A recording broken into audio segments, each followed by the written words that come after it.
Hello everyone शांति पाठशाला को मु आपण मानंकु स्वागत जनाउछि। आजिकार एक नूतन वीडियो रे आमे आलोचना करिबा एक अभियोग पत्र। जदि एबे पर्यंत चैनल को सब्सक्राइब करिनाहांती तेबे सर्वप्रथमे सब्सक्राइब करिनियंतु एवं पाखरे थिबा बेल आइकन को प्रेस करि दियंतु जहा द्वारा सर्वप्रथमे आपण वीडियो गुड़िकर नोटिफिकेशन पाई परिबे। तेबे चलंतु आरंभ करिबा। तुम वार्डर सफेई अवहेला संपर्क रे तुम अंचलर विज्ञापित परिषदर मुख्यंक निकटकू एक अभियोग पत्र लेख।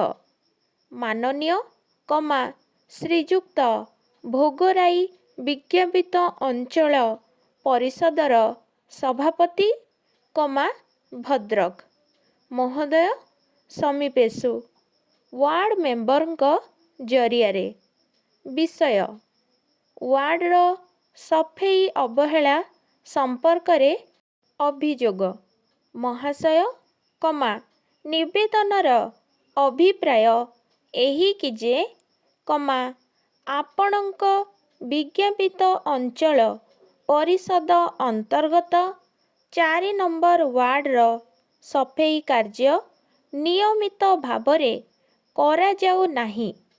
रास्तार उभय पार्श्वरे अलिया आवर्जना जमा होइछि।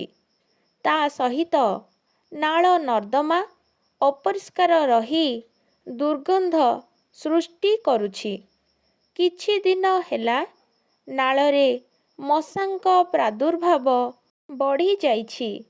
ए अंचलर परिवेश प्रदूषित होई स्वास्थ्य प्रति विपदर कारण होइछि। मशा ओ माछींक प्रादुर्भावरे जनजीवन विपर्यस्त होई पड़िछि।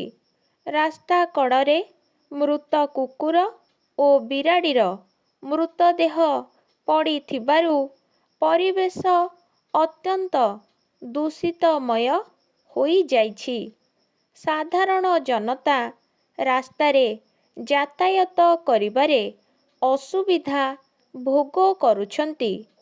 ए परिप्रेक्षीरे आम्भे वार्डर बासिंदा सविनय अनुरोध करू कि कार्यरत कर्मचारी मानंकु उपयुक्त निर्देश प्रदान करी एहार आशु समाधान करागले आम्भे माने चिरकृतज्ञ रहिबु। इति आपणଙ୍କ विश्वस्त ग्रामवासी वृंद। बाम पाखरे लेखिबा भोगराई ग्राम पंचायत भद्रक बालेश्वर तारीख। आजिकार वीडियो आपणଙ୍କୁ किपरि लागिछि कमेंट माध्यमरे निश्चय जणाइबे एवं लाइक शेयर सब्सक्राइब करने को जमारू भूलिबेनी। धन्यवाद।